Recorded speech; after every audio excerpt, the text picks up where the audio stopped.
shadows in the attic. Eleanor Thompson had always prided herself on her ability to maintain appearances. At 68, with silver hair neatly pinned and a wardrobe of crisp blouses and pearl necklaces, she was the epitome of a gracious hostess. Her Victorian home in the quiet suburb of Willow Creek stood as a testament to her life's work. A sprawling 3-story relic filled with antique furniture, faded photographs, and secrets buried deeper than the roots of the ancient oak in the backyard. That oak had been there when she married her late husband, Robert, and it had watched silently as their family grew and fractured. The idea for the family gathering had come to her in a moment of quiet desperation. It had been years since the house felt alive with voices and laughter. Her daughter, Amelia, lived across the country in Seattle, buried in her career as a software engineer and rarely visited. Her grandson, little Tommy, was 7 now, and Eleanor barely knew him beyond the occasional video call. But Michael, her youngest son, was different. Michael was the anchor, the one who still called every Sunday, who sent flowers on her birthday. He and his wife, Sarah, lived just an hour away, and they were the ones she could count on to fill the empty rooms with a semblance of normalcy. "I just want everyone together one last time," Eleanor had told Michael over the phone, her voice steady despite the tremor in her hands. "Before the holidays get too busy." Michael had agreed enthusiastically, as he always did. "Of course, Mom. Sarah and I will be there. I'll see if Amelia can fly in with Tommy. It'll be great." And so, on that crisp autumn Saturday, Eleanor prepared. She spent the morning in the kitchen, the air thick with the scent of apple pie baking and a slow-roasted ham glazing in the oven. She polished the mahogany dining table until it gleamed, set out the fine china that had been a wedding gift from Robert's parents, and arranged fresh chrysanthemums in crystal vases. Everything had to be perfect, because perfection was her shield, her way of keeping the cracks from showing. They arrived in waves. First, Michael and Sarah at 4 p.m. sharp. Michael, tall and broad-shouldered like his father, carried a box of artisanal chocolates and a bottle of aged scotch. Sarah, with her warm brown eyes and cascading auburn hair, hugged Eleanor tightly, her floral perfume wrapping around them like a gentle fog.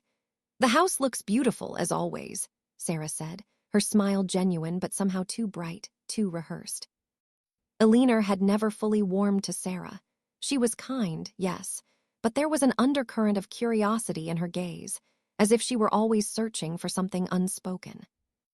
Amelia showed up an hour later, harried from the airport with Tommy in tow. Amelia was the spitting image of Eleanor in her youth, sharp features, no-nonsense bob haircut, and a perpetual air of impatience. "Traffic was a nightmare," she grumbled, setting down her suitcase.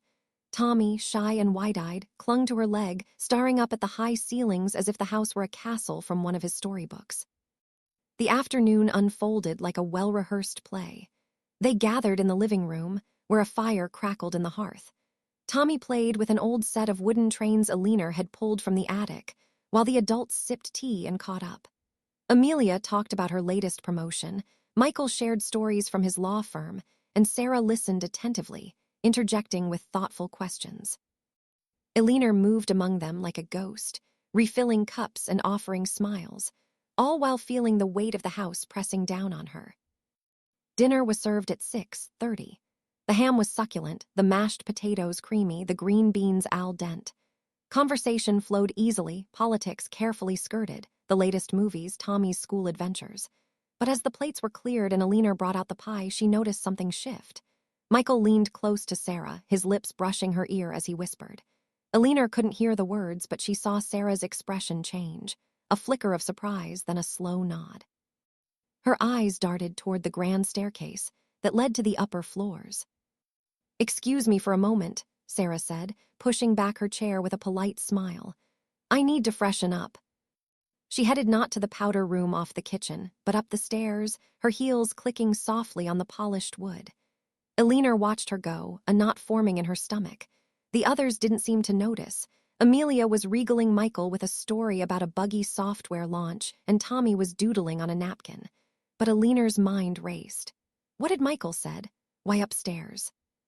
She tried to distract herself, serving slices of pie and pouring coffee. Michael ate heartily, complimenting the crust. Amelia checked her phone intermittently, ever the workaholic. Tommy yawned, his eyelids drooping.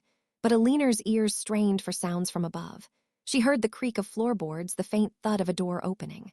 The second floor held the bedrooms, hers, the guest rooms, and the one that had once been the nursery. But beyond that, up a narrower set of stairs was the attic, dusty, forgotten, locked away. Minutes ticked by, 10, 20, 30. Sarah's absence stretched like a shadow.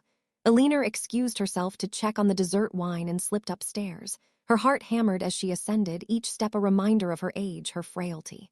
The hallway was dim, lit only by a sconce at the far end.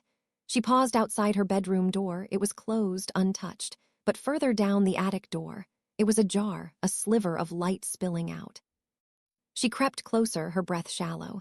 Inside, she heard rustling, papers shuffling, boxes shifting. A soft gasp. Alina froze, her hand on the banister. She knew what was up there, old trunks filled with Robert's belongings, yellowed letters, photographs from a life before this one, and something else. Something she'd hidden even from herself for decades. Flashbacks flooded her mind. 42 years ago, when she was young and reckless, before Robert, there had been another man, David. A brief affair, a mistake born of loneliness during Robert's long business trips. She'd ended it quickly, but not before discovering she was pregnant. Robert had been thrilled, assuming the child was his. They named her Amelia. But Alina had always wondered. Amelia's eyes were David's shade of hazel, not Robert's blue. And then, 2 years later, Michael arrived, unmistakably Robert's son. She'd buried the truth in that attic. A single letter from David, confirming the paternity, tucked into an old jewelry box. She'd meant to destroy it, but sentiment, or guilt, had stayed her hand. If Sarah found it. Alina retreated downstairs before she could be discovered, her legs unsteady. Back at the table, Michael was laughing at one of Tommy's jokes. Amelia was helping the boy with his pie. No one mentioned Sarah's prolonged absence. Finally, after 45 minutes, Sarah descended. Her face was ashen, her hands trembling as she gripped the railing. She crossed to Michael, leaning down to whisper in his ear. "Darling, you need to come up. There's something you have to see." Her voice cracked, barely audible. Michael's smile faltered. He glanced at Alina, then nodded. "Everything okay?" he asked Sarah, but she just shook her head, eyes wide with unspoken horror. Alina felt the world tilt. "Sarah, dear, are you all right? You look like you've seen a ghost." Sarah forced a weak smile. "I'm fine, just a bit of a headache. Michael, please." He rose, excusing himself, and followed her upstairs. Amelia raised an eyebrow. "What's that about?" Alina shrugged, her mouth dry. Who knows? Maybe she found an old photo album or something. But inside, panic clawed at her. Tommy, sensing the tension, whined softly. Amelia distracted him with a game on her phone. Upstairs, Alina imagined the scene. Michael opening the attic door, Sarah pointing to the open trunk, the letter in her hand. "I was looking for the bathroom," Sarah might say, "but I got curious. The door was unlocked, and I found this." Michael would read it, his face crumpling. The words, "The child is mine if you ever need anything." Signed, David. What would he say? Would he confront her? Disown her? The perfect family she'd curated, Michael the golden child, Amelia the distant achiever, would shatter. Minutes dragged into an eternity. Amelia grew restless. Should I go check on them? No, Alina snapped, sharper than intended. Let them be. Finally, footsteps on the stairs. Michael and Sarah returned, but they weren't alone in their expressions. Michael's jaw was set, his eyes red-rimmed. Sarah clung to his arm, her pallor unchanged. "Mom," Michael said, his voice steady but laced with steel. "We need to talk, all of us." Alina's heart sank. Amelia looked up, confused. Tommy stared wide-eyed. They gathered in the living room. Sarah held the letter, yellowed and fragile. "I didn't mean to snoop," she began, her voice trembling. "Michael asked me to look for something, old family records," he said, "for a genealogy project he's doing at work, but I found this instead." Michael nodded. "I whispered to her during dinner. I thought it would be harmless. A fun surprise for everyone." Alina felt the room spin. "I can explain." But Amelia interrupted, snatching the letter. She read it quickly, her face draining of color. Mom, is this about me? Eleanor nodded, tears welling. It was a mistake. Long ago, your father, Robert, never knew. I thought it was better that way. Amelia stood abruptly. Better? You let me believe a lie my whole life. And Michael, did you favor him because he was really yours? No, Eleanor protested. I loved you both. But yes, I was harder on you. I was afraid. Afraid the truth would show. The room erupted. Amelia paced, furious. All those times you pushed me away, sent me to boarding school while Michael got to stay home. It makes sense now. Michael, ever the peacemaker, tried to intervene. Amelia, let's not. No, Michael, you've always been the favorite, the one she trusted. And now I know why. Sarah, surprisingly, spoke up. This doesn't change who we are. Family is more than blood. But her words fell flat. Tommy began to cry, overwhelmed. Amelia scooped him up. We're leaving. I need time to process this. She stormed out, slamming the door. Michael turned to Eleanor, his expression a mix of betrayal and pity. Mom, why didn't you tell us? I was ashamed, Eleanor whispered. I wanted to protect you, protect the family. Sarah placed a hand on Michael's shoulder. We can work through this, but it starts with honesty. The evening unraveled from there. Michael and Sarah stayed to talk, but the air was thick with unspoken accusations. Eleanor confessed everything, the affair, the doubt, the years of selective affection. Michael listened, his face hardening. I love you, Mom, but this, it's a lot. They left late that night, promising to call soon. The house fell silent, emptier than before. Eleanor sat alone in the living room, staring at the dying fire.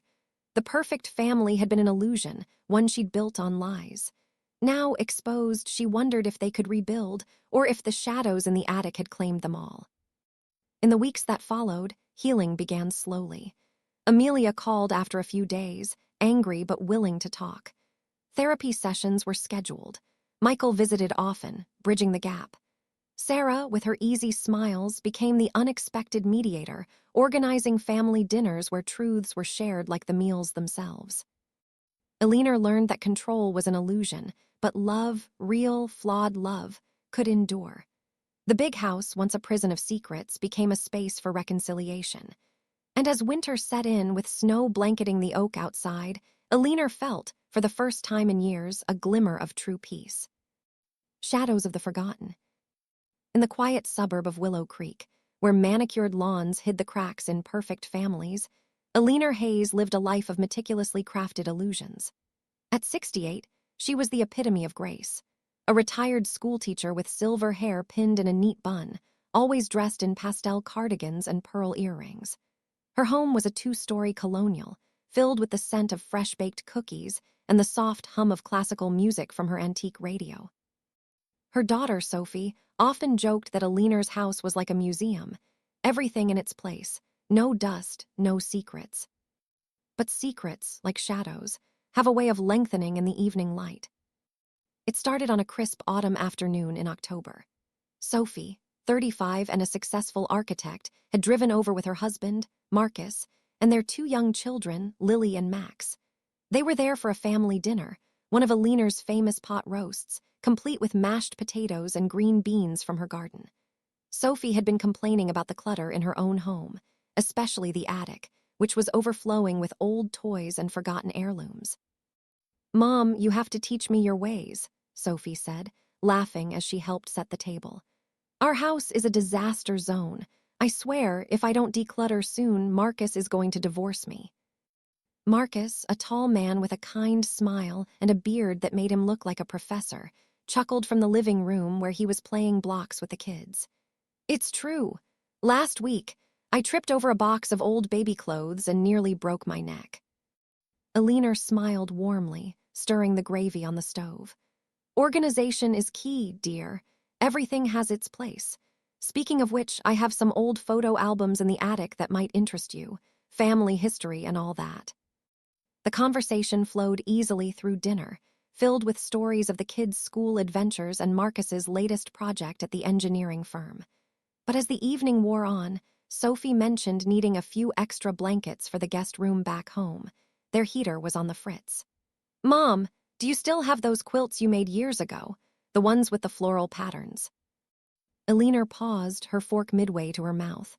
The quilts were stored in the attic, tucked away behind boxes she hadn't touched in decades. "Of course, sweetheart, they're up there, but it's a bit dusty. Maybe Marcus can go up and grab them, he's taller." Marcus waved it off. "No problem at all, just point me in the right direction." But Sophie insisted. "I'll do it. I need to stretch my legs after that meal anyway." She kissed Marcus on the cheek and headed upstairs, her footsteps echoing on the wooden stairs. Alina watched her go, a faint unease stirring in her chest. She glanced at the grandfather clock in the hall, 6:47 p.m. The attic was accessible through a pull-down ladder in the upstairs hallway, right outside her bedroom. Sophie would be up there for a few minutes at most. Alina busied herself clearing the plates, chatting with Marcus about the upcoming holidays, but her eyes kept flicking to the clock. 6:50, 6:55, 7:00. What was taking so long? At 7:12, Sophie reappeared at the top of the stairs, but she wasn't carrying quilts. Her face was pale, her usually bright blue eyes wide and unfocused. She descended slowly, one hand gripping the banister as if for support. In her other hand, she clutched a faded shoebox, its lid askew, spilling yellowed papers and photographs onto the steps behind her. Alina's heart skipped. No, not that. "Mom," Sophie said, her voice barely above a whisper as she reached the bottom.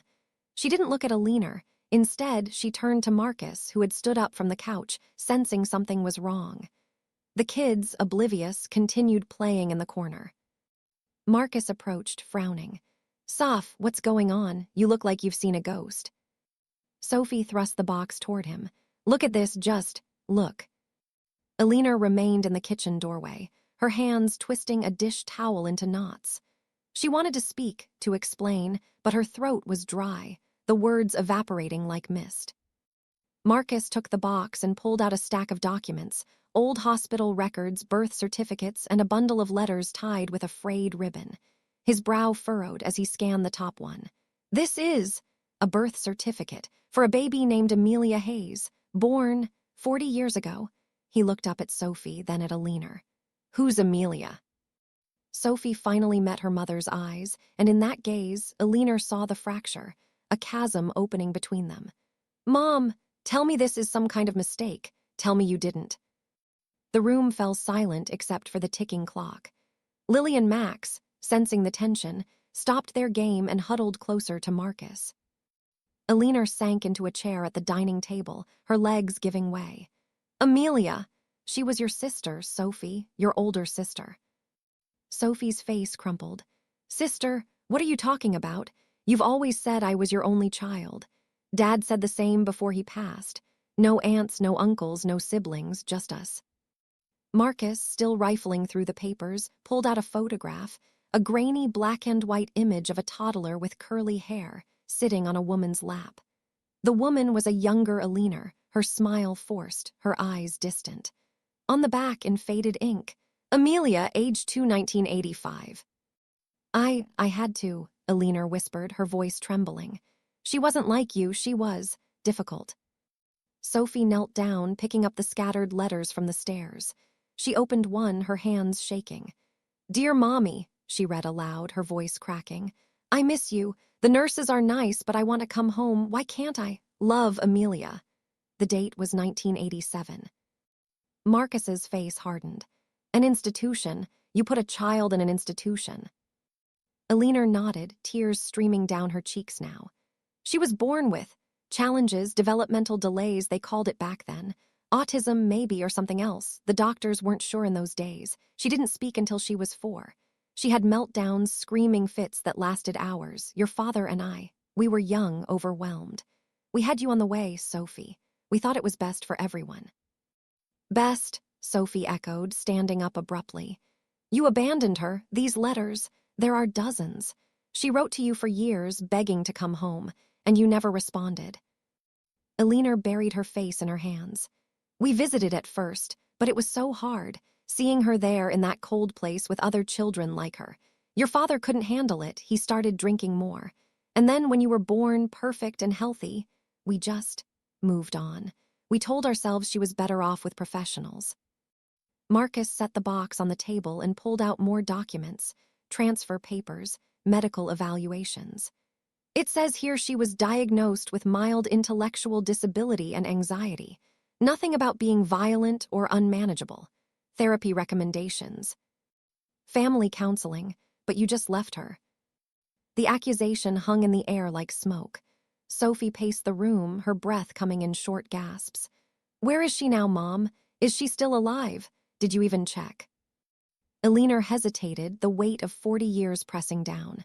The last I heard, she was transferred to a group home in Riverside, about an hour away. That was 20 years ago. I stopped getting updates after your father died. It was too painful. Too painful for you, Sophie spat, her voice rising. What about her? Imagine being a little girl, wondering why your parents never came back, wondering what you did wrong. Marcus gathered the kids, who were now whimpering, and took them to the backyard to play, giving the women space. When he returned, his expression was resolute. We need to find her, Sophie. If she's out there, she deserves to know her family, her real family. Elinor looked up, panic flashing in her eyes. No, please, it's been too long. What if she's happy? What if dredging this up ruins everything? Sophie stopped packing and knelt in front of her mother, taking Elinor's hands in hers. They were cold, trembling. Mom, this isn't about you anymore. It's about Amelia. And me, I have a sister. A sister I never knew because you decided to erase her from our lives. How could you do that? How could you live with it? The confession poured out then, like a dam breaking. Elinor spoke of the shame in the 1980s when disabilities were whispered about, not embraced. Of the pressure from her own parents to fix things, to have a normal family. Of the nights she cried herself to sleep, reading Amelia's letters before hiding them away. I thought I was protecting you, she sobbed. I wanted you to have opportunities, not be weighed down by all that. Sophie pulled away, wiping her eyes. Weighed down? Family isn't a burden, Mom, it's everything. That night they didn't leave. Marcus put the kids to bed in the guest room, and the three adults sat in the living room, sifting through the box until dawn. More photos emerged. Amelia as a baby, swaddled in pink. Amelia at 5, finger painting in the institution's art room. A teenage Amelia, awkward and smiling shyly at the camera during a rare visit. By morning, Sophie had made a decision. We're going to find her, she declared, her voice steady despite the exhaustion. Today. Elinor protested weakly, but deep down, she knew it was inevitable. The drive to Riverside was tense, the car filled with unspoken accusations and fragile hope. The group home was a modest building, surrounded by gardens and wheelchairs on the porch.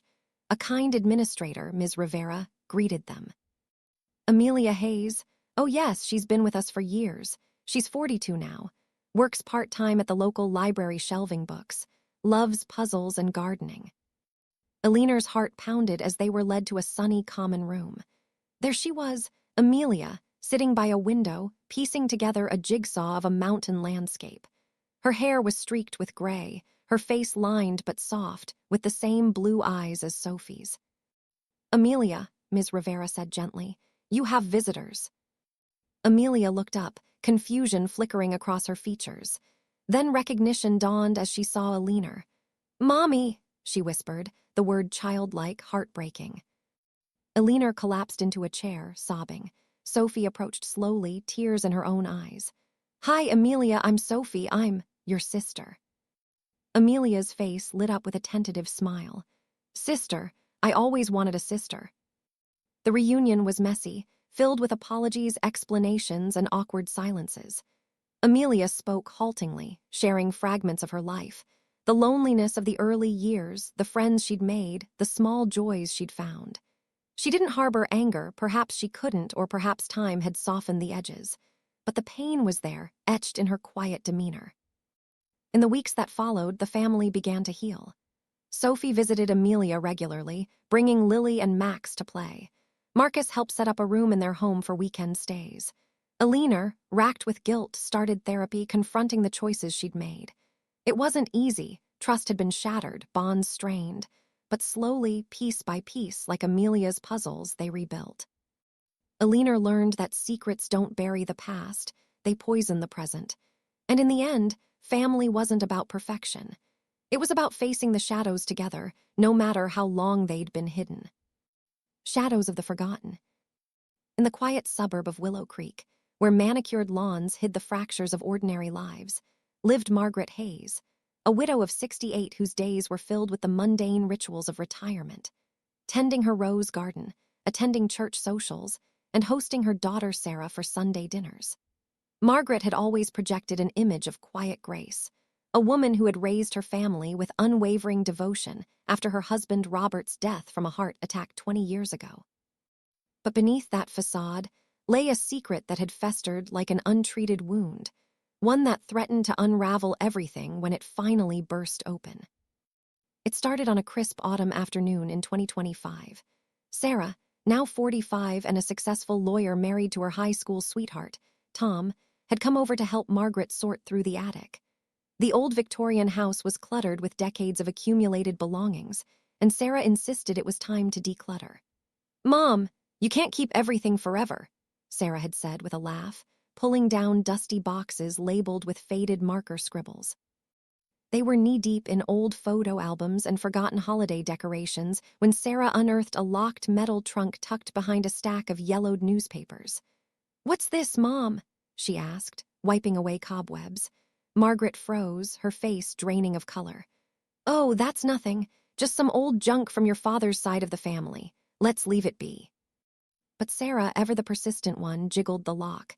It was rusted and gave way easily. Inside were stacks of envelopes, yellowed with age, tied in bundles with twine. The addresses were all the same.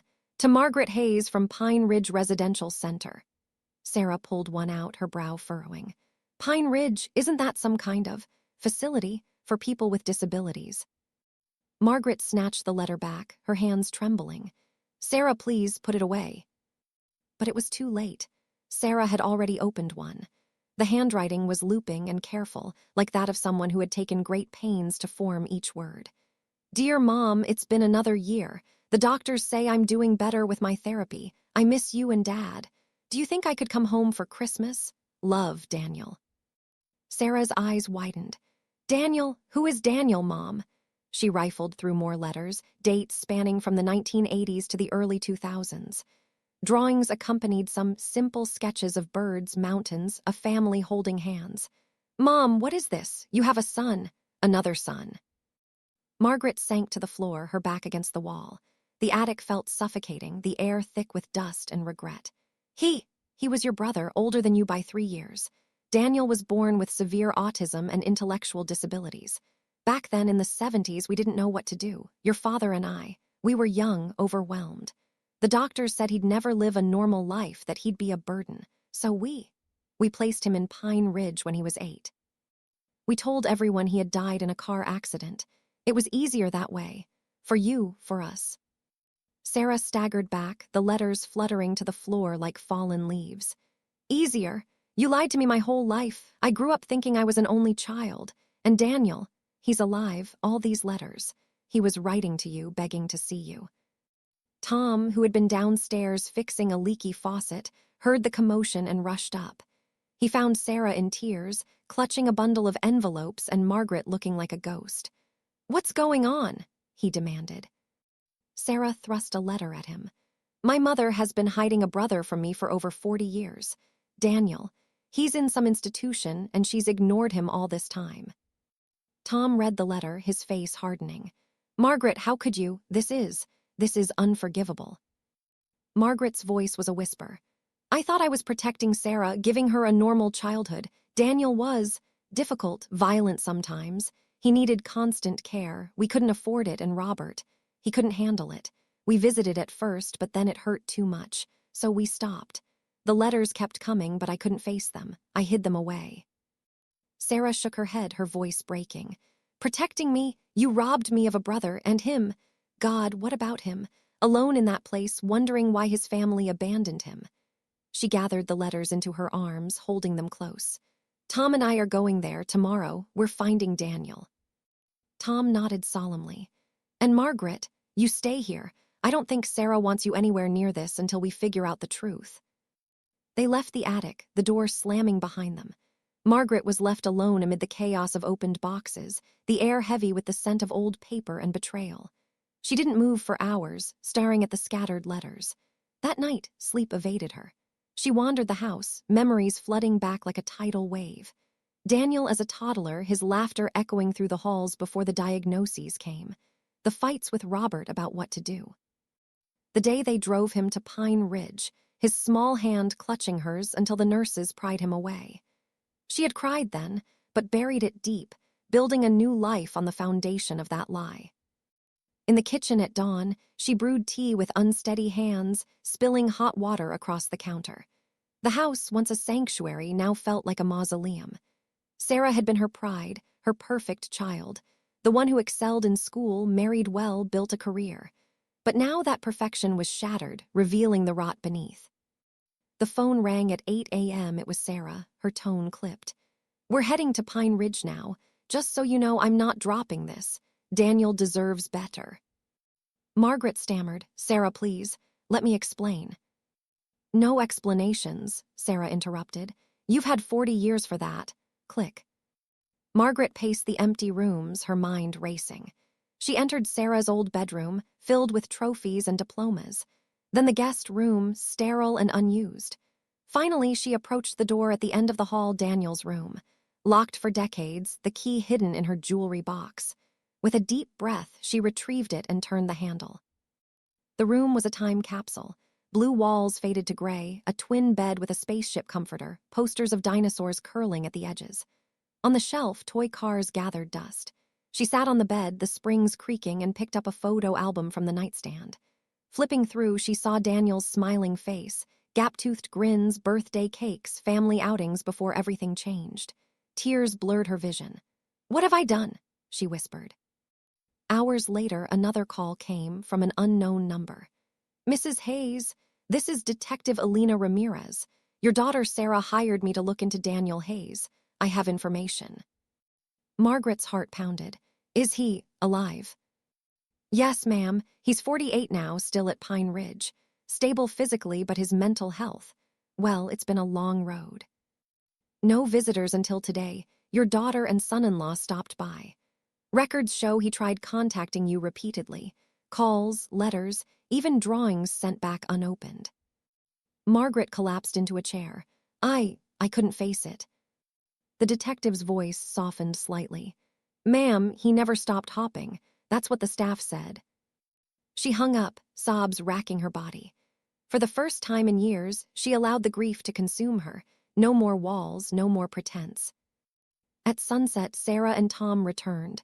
Their faces were etched with exhaustion and sorrow. "We met him," Sarah said, standing in the doorway. "Daniel, he's kind, Mom, quiet, but his eyes light up when he talks about birds. He has a collection of feathers, and you know what he asked? If Mommy was coming soon, after all this time." Tom added, "His room is sparse. A bed, a chair, a window overlooking the woods. He says the trees remind him of home, but he's never left, Margaret. Never had a job, friends, a life outside those walls, because you left him there." Margaret tried to speak. "I didn't know." Sarah cut her off. "You did know. You chose to ignore it for your perfect little world." "What do you want from me?" Margaret pleaded. Sarah's eyes were steel. "Tomorrow, you're coming with us. You're going to look him in the eye and apologize. Then we're getting him out. Therapy, a home, whatever it takes. He deserves a chance." Margaret nodded, defeated. That night, she lay awake, rehearsing words that felt hollow. How do you apologize for a lifetime stolen? The next morning, Sarah arrived alone. "Tom couldn't stomach it," she said flatly. The drive to Pine Ridge was silent, the countryside blurring past. Margaret's hands twisted in her lap. The facility was a sprawling complex of low buildings surrounded by manicured grounds. A nurse led them to Daniel's room. He sat by the window, a slight man with graying hair and gentle eyes that widened at the sight of Margaret. "Mommy," he said softly, his voice childlike. Margaret approached, tears streaming. "Daniel, I'm so sorry. I was wrong. I should have come sooner." He tilted his head. "You came now. That's good. Want to see my birds?" Sarah watched, her anger softening to pity. As Daniel showed his feather collection, stories poured out years of loneliness but also small joys, art classes, garden walks. Margaret listened, heartbroken. Over the following months, they worked tirelessly. Daniel was discharged into a supported living home. Sarah helped him adjust, teaching him simple tasks, introducing him to the world. Margaret visited daily, mending what she could. It wasn't perfect. Resentments lingered, trust rebuilt slowly. But for the first time, the family was whole. In the end, the secret that had poisoned Margaret's life became the catalyst for redemption. Daniel's laughter filled the old house once more, a reminder that it's never too late to face the shadows and step into the light. Shadows of redemption. In the quiet suburbs of Willow Creek, where the autumn leaves painted the streets in shades of crimson and gold, Eleanor Hayes lived a life of carefully constructed solitude. At 72, she was a widow, her days filled with tending to her small garden, reading faded novels, and avoiding the ghosts that lingered in the corners of her mind. Her husband, Robert, had passed away 5 years earlier from a sudden heart attack, leaving her alone in their modest two-story home. But it wasn't Robert's absence that haunted her most.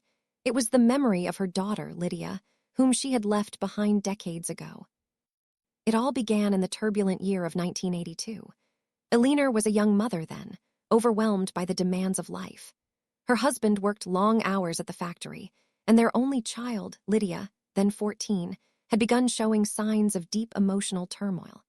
What started as moody silences escalated into bouts of uncontrollable sobbing, withdrawal from school, and episodes where she would stare blankly at the walls for hours. The doctors diagnosed it as severe bipolar disorder, complicated by what they called adolescent schizophrenia tendencies. In those days, mental health was a taboo subject, whispered about in hushed tones, and resources were scarce for families like the Hayes. Eleanor, exhausted and frightened, made the decision that would define her life. She admitted Lydia to the Evergreen Sanctuary, a sprawling facility on the outskirts of town, promising herself it was temporary, a place where experts could fix her daughter while Eleanor regrouped. But weeks turned into months and months into years. Visits became sporadic, then non-existent. Letters from Lydia arrived at first, pleading and tear-stained, but Eleanor couldn't bear to read them. She convinced herself that Lydia was better off there, safe from the chaos of the outside world. Robert, ever the stoic provider, supported her silence, burying his own guilt in work. They never had more children. The wound was too deep. Now, in 2025, Eleanor's quiet existence was shattered by the arrival of her niece, Sophia. Sophia was Robert's sister's daughter, a sharp-witted lawyer in her 40s, who had recently moved back to Willow Creek after a divorce. She had always been the family peacemaker, the one who remembered birthdays and sent holiday cards. But this visit was different. Sophia showed up unannounced one rainy afternoon, her face etched with determination. "Aunt Ellie," she said, using the nickname that made Eleanor flinch, "we need to talk about Lydia." Eleanor's heart skipped a beat. She hadn't heard her daughter's name spoken aloud in years. "Sophia, please, that's in the past." "No, it's not," Sophia replied firmly, setting down a folder on the kitchen table. "I've been researching. Evergreen Sanctuary is still there and Lydia is still a resident. 43 years, Aunt Ellie. She's 57 now. And from what I've gathered, she's stable, has been for decades. We can get her out." Eleanor felt the room spin. She clutched the edge of the counter, memories flooding back. Lydia's wide blue eyes, her infectious laugh before the darkness set in, the way she used to draw intricate patterns on foggy windows. I can't. What would I even say to her?" Sophia placed a hand on her aunt's arm. "You'll say you're sorry. You'll say you want to make it right. And if you don't, I'll go alone. But she deserves better than to rot in that place because of old mistakes." The drive to Evergreen Sanctuary took an hour, winding through foggy hills and past forgotten farmlands. The building loomed like a relic from another era. Gray stone walls softened by ivy, arched windows with subtle security grills, and manicured lawns dotted with flower beds. It looked more like a countryside retreat than an institution, but Eleanor knew better. Institutions like this were prisons disguised as havens, where the unwanted were tucked away. Sophia parked the car and turned to her aunt. "Listen, Aunt Ellie, When we go in, you have to be real with her. No sugarcoating, no excuses about how hard life was. If you can't handle that, stay here. I'll handle the paperwork myself." Alina nodded, her throat tight. They stepped out into the crisp air, the scent of pine mingling with distant rain. A receptionist with a warm but practiced smile greeted them at the entrance. "You must be here for Lydia Hayes. We've been expecting you, your niece called ahead." The word family hung unspoken in the air, a bitter irony. Were they family after all this time? Alina followed Sophia down sterile hallways lined with motivational posters and potted plants. The air smelled of antiseptic and overcooked vegetables, a reminder that this was no home. They emerged into a sunlit courtyard where patients wandered or sat in quiet contemplation. There, under a large oak tree, sat Lydia. She was knitting something, a scarf, perhaps, her movements deliberate and rhythmic. Her hair, once a vibrant auburn like Alina's, was now streaked with silver, pulled back in a simple ponytail. She wore a soft sweater and loose pants, her face lined but serene. Sophia approached first. "Lydia, hi, it's Sophia, remember me, your cousin." Lydia looked up, her blue eyes focusing slowly. A faint smile crossed her lips. "Sophia, you were little last time, you liked my drawings." Her voice was soft, measured, as if each word was chosen with care. No accusation, just observation. It stung Alina more than anger ever could. Sophia gestured for Alina to come closer. Alina's legs felt like lead as she stepped forward. "Lydia, it's me, your mother." Lydia tilted her head, studying her. "Mother, you look different, older." She paused, then added matter-of-factly, "You didn't come before." The simplicity of it broke something inside Alina. Tears welled up as she sat on the bench opposite her daughter. "No, I didn't. And I'm so sorry, Lydia. I was scared. I thought this place would help you more than I could." Lydia set down her knitting needles. "It did help sometimes. The doctors gave me pills for the bad days, the ones where the world felt too loud." She glanced at the tree above them. "I like the leaves here. They change colors. Do they change where you live?" Alina wiped her eyes. "Yes, they do. Lydia, we want to take you home, out of here. You don't have to stay anymore." Lydia's brow furrowed. "Home, but this is home now. I have my room. I have art class on Tuesdays. Mr. Jenkins teaches us to paint birds." She looked at Sophia. "Will there be birds outside?" Sophia smiled gently. "Plenty of birds, and a garden like the one here, but bigger. You can paint whatever you want." They talked for what felt like hours, though it was only minutes. Lydia shared snippets of her life, the friends she'd made among the residents, the holidays marked by group activities, the quiet acceptance that had replaced her early despair. She spoke of the years she waited for visits that never came, how she stopped writing letters when the replies dried up. "Crying didn't bring anyone," she said simply, "so I drew instead." Alina's guilt was a tidal wave. She excused herself briefly, stepping away to compose herself under a nearby arbor. Sophia joined her. "See what we've done, what you and Uncle Robert let happen. She's adapted, but at what cost?" "How do we fix this?" Alina whispered. "Is it even possible?" Sophia sighed. "We can't erase the past, but we can change the future. Start by getting her evaluated for release. I'll handle the legal side, guardianship, insurance, all of it." They returned to Lydia, who had resumed knitting. Alina took her daughter's hand. It was warm, calloused from years of crafts. "Lydia, I was wrong to leave you here. I want to make a family again. Will you come with us?" Lydia considered, then nodded slowly. "If I can bring my paints and see the real birds." The process began that afternoon in the director's office. Dr. Miriam Patel, a compassionate woman in her 60s with salt and pepper hair and a no-nonsense demeanor, reviewed Lydia's file.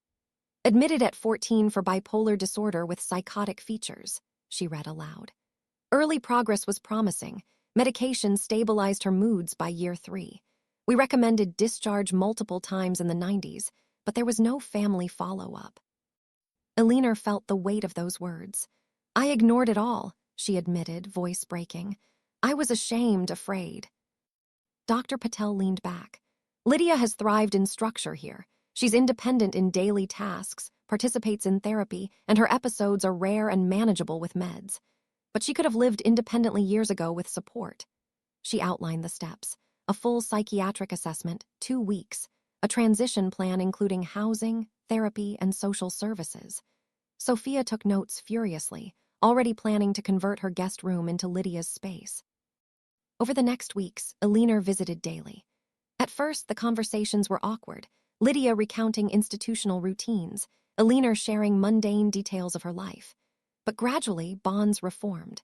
Lydia showed Alina her artwork, vibrant watercolors of imagined landscapes, birds in flight, and abstract swirls representing her loud days. Alina brought photos of the old house, stories of Robert's quirks, and promises of outings to parks and museums. One day, during a supervised walk in the sanctuary's grounds, Lydia opened up more. "I remember the day you left me here. You said it'd be short, like a vacation." Her tone held no blame, but the fact pierced Alina. "I lied to myself," Alina confessed. "I was overwhelmed, but that's no excuse." Lydia stopped by a flower bed. Flowers grow back after winter. Maybe people do too. The evaluation confirmed what Dr. Patel suspected. Lydia was ready for discharge with outpatient care. Sophia handled the bureaucracy, securing Medicaid coverage, arranging therapy sessions, even enrolling Lydia in community art classes. The day of release arrived on a sunny morning in late fall. Lydia emerged from the sanctuary with a small suitcase of belongings, clothes, paints, and a stack of drawings. She hugged the nurses goodbye, promising to send postcards. At Alina's home, Lydia marveled at the space. "It's big and quiet." She chose a sunny room overlooking the garden where she set up her easel. The first weeks were challenging. Lydia struggled with the noise of traffic, the freedom of choices like what to eat for dinner. There were setbacks, a panic attack during a grocery trip, nights where old memories resurfaced. But Alina was there, patient for the first time, cooking Lydia's favorite meals from childhood, listening without judgment. Sophia visited often, becoming the bridge between them. Together, they explored Willow Creek, picnics by the lake, visits to art galleries, even a trip to the zoo to see real birds. Lydia's art flourished. She sold a few pieces at a local fair, her confidence blooming like the flowers she loved. One evening, as they sat on the porch watching the sunset, Lydia turned to her mother. "I'm glad you came back, even late." Alina squeezed her hand. "Me too, my girl, me too." Years passed, and while the scars of abandonment never fully healed, they faded into something manageable. Lydia found a part-time job at an art supply store, made friends in her classes, and even started dating a kind widower from the community center. Alina, in turn, found purpose in advocacy, volunteering at mental health support groups, sharing her story to help others avoid her mistakes. In the end, redemption wasn't a grand gesture but a series of small ones: shared meals, laughter over old photos, the quiet assurance of presence. The shadows of the past lingered, but in the light of their rebuilt family, they no longer defined them. Willow Creek, once a place of isolation, became a haven of second chances. Echoes of forgotten promises. In the quiet suburb of Willow Creek, where maple trees lined the streets and houses whispered secrets of happier times, lived Alina Hayes. At 68, she was a widow, her days filled with the monotonous rhythm of knitting scarves no one would wear and staring at faded photographs on her mantel. The largest photo was of a family from long ago: Alina, her late husband Robert, their son Daniel, and their daughter Clara. Clara, with her wide blue eyes and curly blonde hair, smiled brightly in that picture, frozen at age 7. But Clara hadn't smiled like that in decades, not since the day Alina and Robert had driven her to Willowbrook Residential Center and left her there. It was 1985 when it happened. Clara had been diagnosed with severe autism and intellectual disabilities after a series of violent meltdowns at school. Doctors called it profound developmental delay, recommending institutionalization as the best option. "She'll get the care she needs," they said. "You can't handle this at home." Alina, overwhelmed by Clara's unpredictable behaviors, the screaming fits, the self-harm, the nights without sleep, had agreed. Robert, a stern factory worker, had nodded solemnly, signing the papers without a word. Daniel, only 5 at the time, had clung to his mother's skirt, asking why his sister couldn't come home. "She's going to a special school," Elinor had lied, her voice cracking. They visited at first. Every Sunday, they'd bring toys and candy, watching Clara rock back and forth in the sterile playroom. But the visits grew shorter, the excuses longer. Work demands, Daniel's soccer games, financial strains. By the time Clara turned 10, the visits had dwindled to holidays, then birthdays, then nothing. Letters from the center arrived, updates on Clara's progress, requests for family involvement, but Elinor stuffed them into a drawer, unopened. Robert died of a heart attack in 1995, and Elinor buried her guilt deeper, convincing herself that Clara was better off without them. Daniel, now grown, had moved across the state, building his own life. He rarely mentioned his sister, as if she'd been a dream that faded. But dreams have a way of resurfacing. It started with a phone call on a rainy April morning in 2020. Daniel's voice was steady but edged with urgency. "Mom, I found Clara. I'm going to get her out." Elinor froze, the receiver trembling in her hand. "What do you mean, get her out? She's where she belongs." "No, Mom, she's not. I've been researching. Willowbrook isn't a prison, it's a care facility. With the right support, she can live independently, or at least with family. I'm her brother. I should have done this years ago." Daniel, now 40, was a successful architect in Seattle, married to Sophia, a compassionate social worker. They'd been trying for kids but faced infertility issues, which had prompted Daniel to reflect on his own fragmented family. A Google search for Clara's name had led him to Willowbrook's records. He'd visited alone first, shocked to find his sister, now 42, still there, her world confined to routines of group activities and supervised walks. She remembered him vaguely, calling him Danny Boy, a nickname from childhood. That visit had ignited something in him, regret, determination, a fierce protectiveness. Elinor protested. "Daniel, you don't understand. She's difficult. What about her behaviors, the meltdowns?" "That's why facilities like this exist, Mom. But times have changed. There are therapies, medications, community programs. Sophia knows people in the field.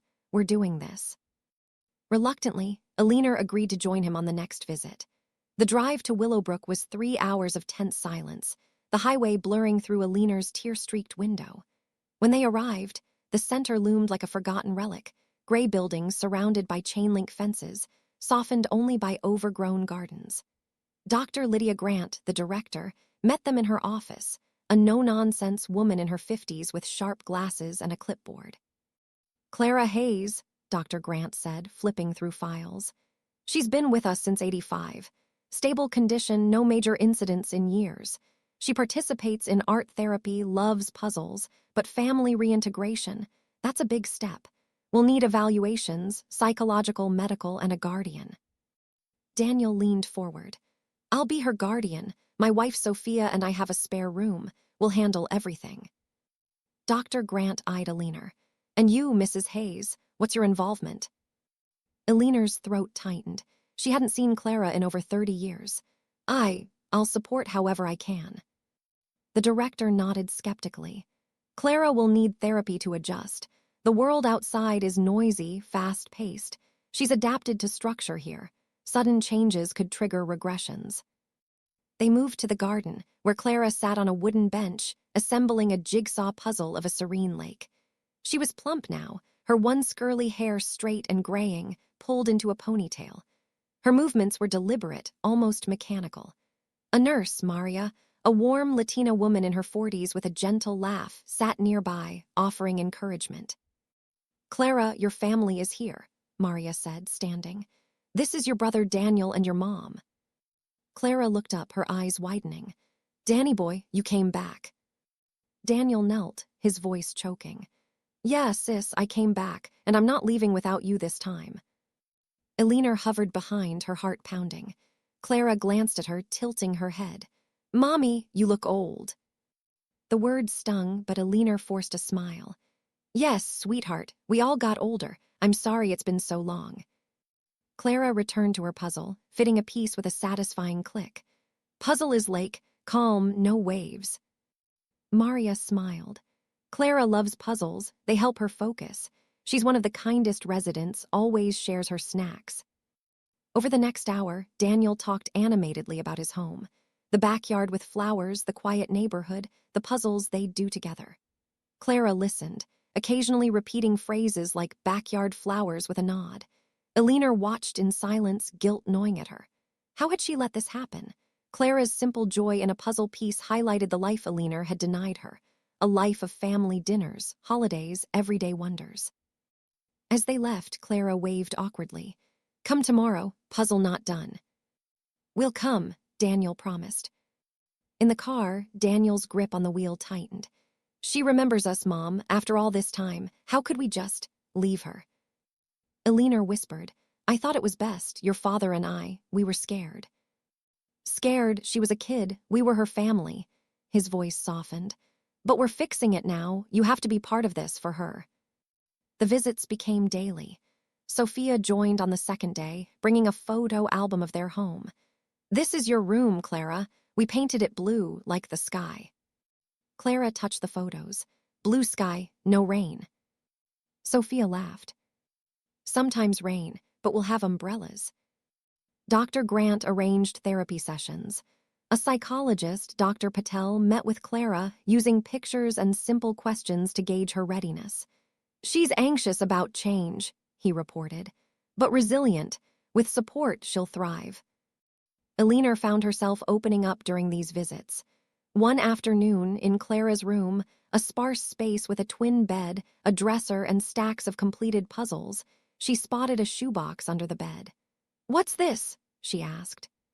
Clara pulled it out. "My treasures." Inside were faded letters, unanswered ones Alina had sent in the early years, and a crumpled drawing of a family, stick figures holding hands. "You drew this?" Alina asked, tears welling. Clara nodded. "Family, waiting." The evaluations took 2 weeks. Medical checks confirmed Clara's physical health was good, though she needed occupational therapy for daily skills. Psychologically, she was cleared. No danger to herself or others, capable of community living with supervision. Dr. Grant delivered the news in her office. "She's ready. Sign the guardianship papers and discharge is set for Friday." Daniel signed steadily, Alina with a trembling hand. That night at Daniel and Sophia's home, a cozy 2-story with a wraparound porch they prepared. Sophia stocked the kitchen with Clara's favorite foods, applesauce, soft bread. Daniel assembled a puzzle table. Alina helped hang curtains in Clara's room, choosing patterns with lakes and trees. "She's giving us a second chance," Sophia said softly. "Don't waste it." Friday dawned bright. At Willowbrook, Clara waited by the door, clutching a suitcase of clothes and her puzzle boxes. Maria hugged her. "You're going to do great, mi amiga. Call if you need anything." Clara looked at Alina. "Mommy coming too." Alina nodded. "Every day if you'll have me." The drive home was filled with Clara's questions. "Why so many cars?" "Big trees outside," Daniel answered patiently, Sophia playing soft music to soothe her. At home, Clara explored tentatively, touching walls, opening drawers. "My room?" she asked, eyes wide at the blue walls. "Yours," Daniel confirmed. Adjustment wasn't easy. The first night, Clara had a meltdown, overwhelmed by the dishwasher's hum, rocking and crying until Sophia guided her through breathing exercises. Therapy sessions helped, twice-weekly visits from a specialist teaching coping strategies. Alina visited daily, bringing puzzles or reading stories. Slowly, bonds reformed. Clara taught Alina to assemble puzzles, their hands working side by side. One evening, months later, as autumn leaves fell, Clara sat in the backyard watching birds. "Happy here," she said unprompted. Daniel smiled. "Us too, sis." Alina, watching from the porch, felt a fragile peace. She hadn't erased the past, the lost years, the pain, but in Clara's quiet forgiveness, she found redemption. Love, she realized, wasn't about deserving. It was about showing up, day after day, piecing together what was broken. Years passed. Clara flourished, joining a day program for art and skills. She even exhibited her puzzles at a local fair. Daniel and Sophia adopted a child, and Clara became the doting aunt. Alina, in her twilight years, wrote letters, not of apology but of gratitude, to the daughter she'd reclaimed. In the end, family wasn't defined by blood or time lost, but by the promises kept when it mattered most. And in Willow Creek, under those enduring maples, the Hayes family finally found their way home. Shadows of the Forgotten. The morning sun filtered through the blinds of the Willowbrook Institute, casting long shadows across the sterile hallways. It was the day we had all been waiting for, or dreading, depending on how you looked at it. I, Eleanor Thompson, arrived early with my daughter, Clara, and her husband, David. We had come to collect my long-lost son, Victor, who had spent the last 45 years behind these walls. Victor was 60 now, but in my mind, he was forever the troubled 15-year-old boy I'd turned away from all those years ago. Dr. Reynolds, the Institute's director, had advised us to come before the rush of daily activities. "Victor thrives on routine," she'd said during our last meeting. "Disruptions can unsettle him." As we pulled up to the entrance, there he was, Victor, standing tall but frail with 2 worn duffel bags at his feet. Beside him was Sophia, his primary caregiver for the past decade. Her eyes were red-rimmed, a handkerchief clutched in her hand. "This is harder than I thought," Sophia murmured, dabbing at her cheeks. "I've watched over Victor like he was my own. He's family to me." Victor shifted awkwardly, then stepped forward and enveloped her in a tentative embrace. "Thank you for the stories, Sophia, and for the puzzles when I couldn't sleep." She pulled him close one last time. "Promise you'll call if you need anything, Victor, day or night." We loaded the bags into the trunk of David's SUV. Victor glanced back at the building, his gray eyes scanning the faded brick facade, the overgrown hedges, the barred windows that had framed his world for so long. "I have more things inside," he said quietly. "My journals, 20 of them." We followed him to his room, a small, impersonal space with a single bed and a desk cluttered with notebooks filled with his writings, poems, observations, fragments of a life interrupted. Clara and David helped carry the stacks, arranging them carefully in the back seat. Victor moved with deliberate slowness, as if each step away from the Institute was a leap into the unknown. "Are you ready?" Clara asked, her voice soft. He nodded. "Yes, this was my home, but now I have a new one." Dr. Reynolds met us at the door for a final farewell. "Victor, you've been a model resident, quiet, thoughtful. The world outside is yours now." She shook his hand firmly. Then she turned to me, her gaze piercing. "Mrs. Thompson, cherish this second chance. Love isn't bound by time, but it does require effort." I swallowed hard, the weight of her words pressing on my chest. She was right. I'd abandoned Victor out of shame and fear, hiding him away like a secret. The scars I'd left ran deep, and no amount of regret could erase them overnight. Victor climbed into the back seat, buckling himself in with meticulous care. As David started the engine, Victor pressed his face to the window, watching the Institute shrink in the rearview mirror until it vanished. "How far is your place, David?" he asked, his voice barely above a whisper. "About an hour's drive," David replied. "We'll be there before you know it." Victor fell silent, his eyes wide as he absorbed the blur of highways, skyscrapers, and bustling streets. Billboards advertised gadgets he'd never seen. People hurried by with earbuds and smartphones, a far cry from the controlled silence of Willowbrook. This was the world he'd been exiled from, a vibrant, chaotic tapestry that had evolved without him. When we arrived at Clara and David's modest suburban home, Clara swung open the front door with a warm smile. "Welcome home, Uncle Victor." He stepped out cautiously, taking in the neatly trimmed lawn, the blooming rose bushes, the porch swing creaking in the breeze. "It's nice," he said, almost reverently. "It has colors, real colors, not just gray." Inside, the living room felt alive with family photos, cozy armchairs, and a large flat-screen TV. Victor stood frozen in the center, his hands clasped together. "So many things," he murmured. "At Willowbrook, we had rules about what we could touch." David clapped him on the back gently. "Touch anything, Victor. This is your space, too." But Victor remained still, as if the freedom was a trap waiting to spring. Clara led him to his room, a sunny spare bedroom with a queen bed, a wooden desk, and empty shelves waiting for his journals. On the wall hung one of his old poems, framed in simple oak. It was something he'd written as a teenager before everything fell apart, words about a bird trapped in a cage, yearning for the sky. Victor approached it, tracing the glass with his fingertips. This is mine. I wrote this. Yes, Clara said, her eyes misty. And this room is yours for good. Victor turned, tears glistening. Forever, not just visiting. David pulled him into a hug. Forever, Uncle, I swear it. The early days were a whirlwind of adjustments. Victor struggled with the mundane miracles of modern life. The coffee maker beeped like an alarm, the washing machine rumbled like thunder. Clara taught him patiently how to operate the remote, how to use the toaster without burning the bread, how to navigate the shower's confusing array of settings. It's like teaching a kid, she confided to me one evening, but he's so eager. He just needs time. Victor had been frozen at 15 in many ways, his knowledge of the world halted by institutional walls. Freedom terrified him as much as it thrilled him. One night, I found him in the kitchen at midnight, staring at the refrigerator's hum. Too many sounds, he explained when I asked. Cars outside, wind in the trees. At Willowbrook, lights out meant silence. Clara joined us, wrapping a blanket around his shoulders. It's overwhelming, I know. Want some tea? It helps me unwind.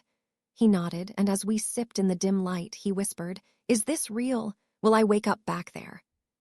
It's real, I said, my voice cracking, and we're here for you. He paused, then added, Clara, David, thank you for finding me. I thought no one cared anymore. David squeezed his hand. We care, always have. I visited every few days, bringing groceries or books, anything to bridge the chasm I'd created. But Victor kept his distance from me. Polite nods, murmured thanks, but no warmth, no questions about my life. I was the stranger who'd left him behind, and he treated me as such. It stung, but I deserved it.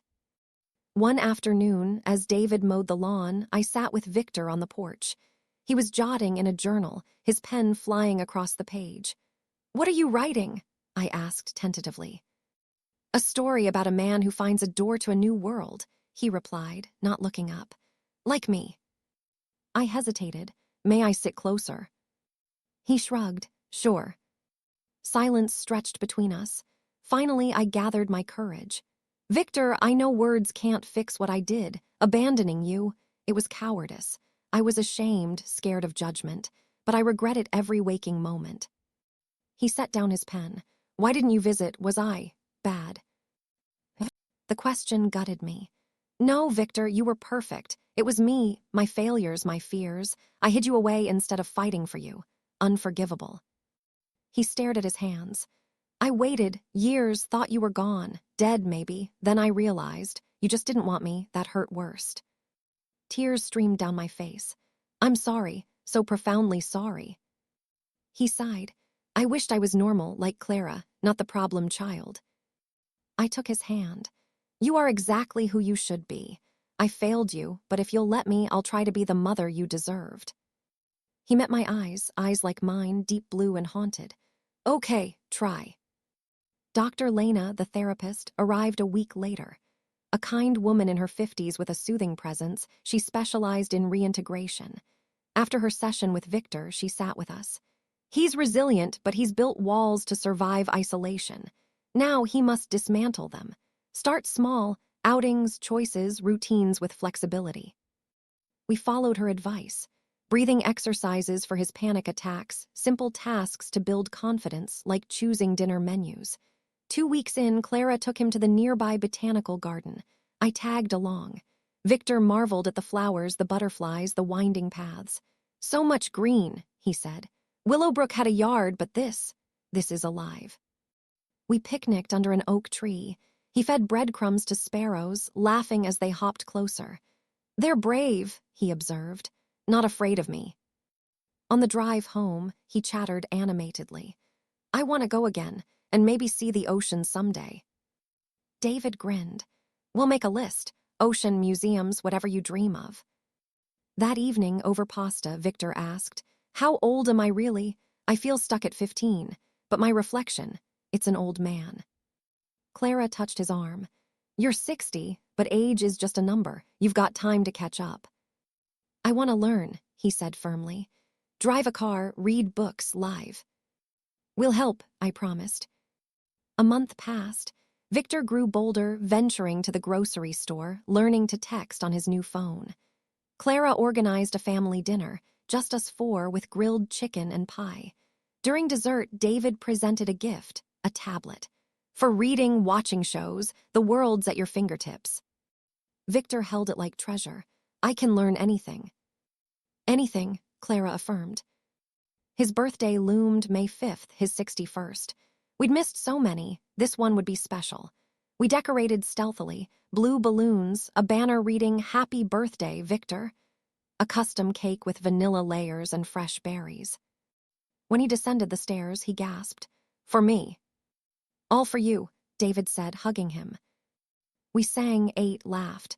Victor blew out the candles, wishing silently. Later, as we cleaned up, he confided, This is the first real party I've had. Thank you. Over the next months, progress ebbed and flowed. Setbacks came. A noisy storm triggered a meltdown. Crowds at a fair overwhelmed him. But triumphs shone brighter. Victor's first solo walk around the block, his enrollment in an online writing class, a tentative reconciliation with me through shared stories of his childhood. One crisp autumn day, we drove to the ocean. Victor stood at the shore, waves lapping his feet, the horizon endless. This is freedom, he said, tears mixing with sea spray. I belong here. And in that moment, watching my son reclaim his world, I knew we'd all found a way forward. Not perfect, but whole. Family at last. Shadows of the forgotten. It was a crisp autumn morning in 1962 when Alina Hayes made the decision that would haunt her for the rest of her life. Her daughter, Amelia, was only 12 years old, a bright-eyed girl with a wild imagination and a laugh that could light up the darkest room. But Amelia was different. She saw things others didn't, shadows that whispered secrets, colors that danced in the air without reason. The doctors called it schizophrenia, a word that sounded like a curse to Alina. In those days, mental illness was a stigma, a family shame whispered behind closed doors.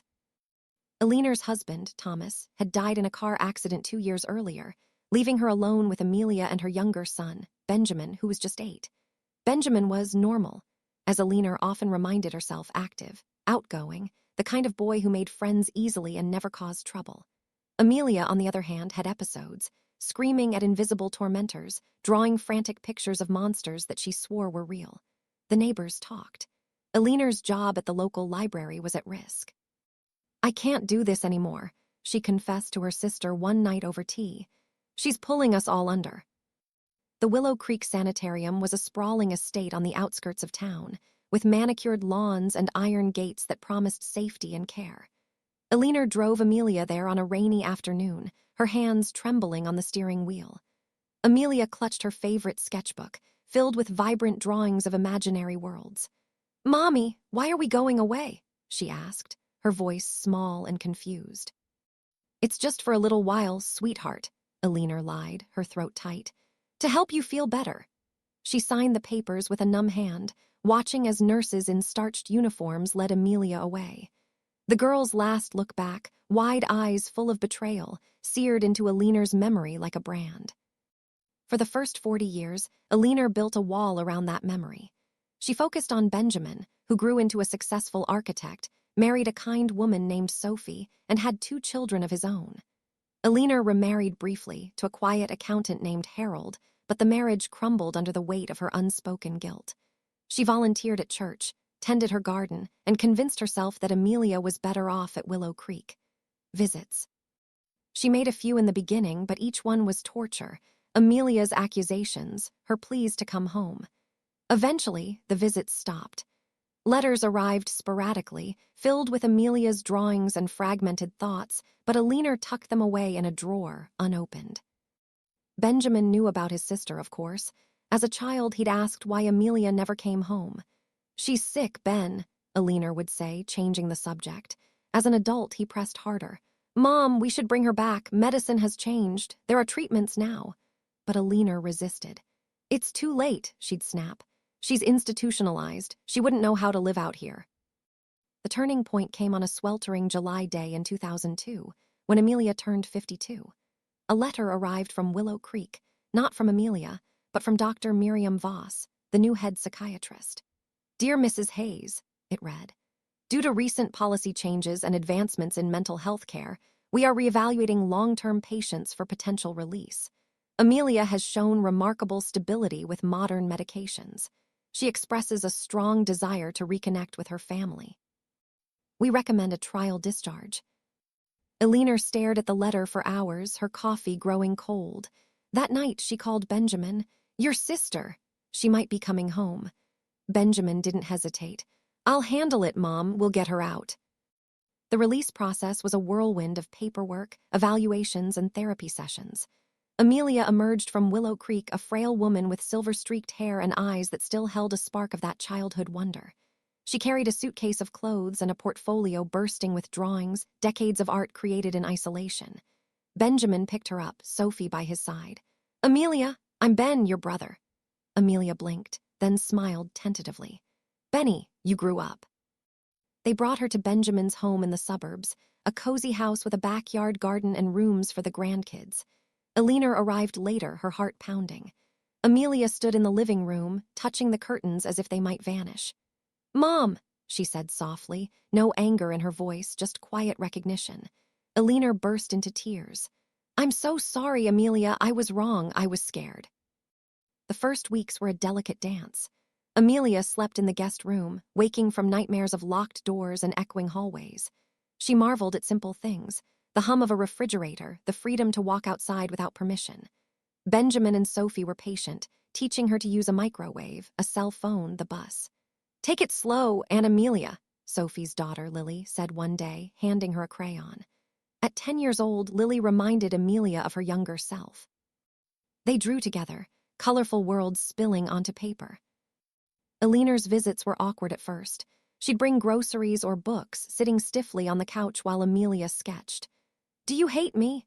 Eleanor asked one evening, her voice breaking. Amelia looked up from her drawing, a vibrant tree with roots twisting into the sky. "I did for a long time, but hatting takes too much energy. I drew instead. It kept me alive." As months passed, bonds began to form. Benjamin shared stories of their childhood, the time they built a snow fort that collapsed, burying them in laughter, the summer they chased fireflies until dawn. Amelia frowned at some. "I don't remember that. It's like parts of me are missing." Dr. Voss had warned them trauma and medication had fragmented her memories. "We'll make new ones," Benjamin promised. "Starting now." Amelia's 53rd birthday was a revelation. Sophie decorated the house with garlands and lights, baking a chocolate cake from scratch. Amelia entered the kitchen, eyes wide. "All this, for me," Benjamin hugged her. "Every year from now on." Eleanor arrived with a tray of Amelia's favorite childhood cookies, oatmeal raisin, the recipe dusted off from memory. They sang, off-key and joyful. Amelia blew out the candles in one breath, her face glowing. "I haven't had a real party since, well, forever." Gifts followed. Benjamin gave her a set of high-quality art supplies, oils, acrylics, easels, and canvases. "You were always the artist," he said. Sophie presented a journal for new sketches. Eleanor hesitated, then handed over a small locket. "This was your grandmother's. I should have given it to you years ago." Inside was a faded photo of a young Eleanor holding baby Amelia. Amelia clasped it around her neck. "It fits perfectly." That night, after the laughter faded, Amelia turned to Eleanor. "Why did you leave me there, Mom? Was I too broken?" The question hung heavy. Benjamin glanced at Eleanor, urging her on. "I was the broken one," Eleanor admitted, tears streaming.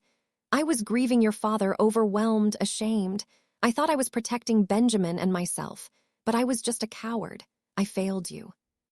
Amelia nodded slowly. "I escaped into my art, too. When the days were hard, I'd paint worlds where I was free." She reached out, squeezing Eleanor's hand. "But we're here now." In the following months, Amelia blossomed. Benjamin enrolled her in community art classes where she learned digital techniques alongside traditional ones.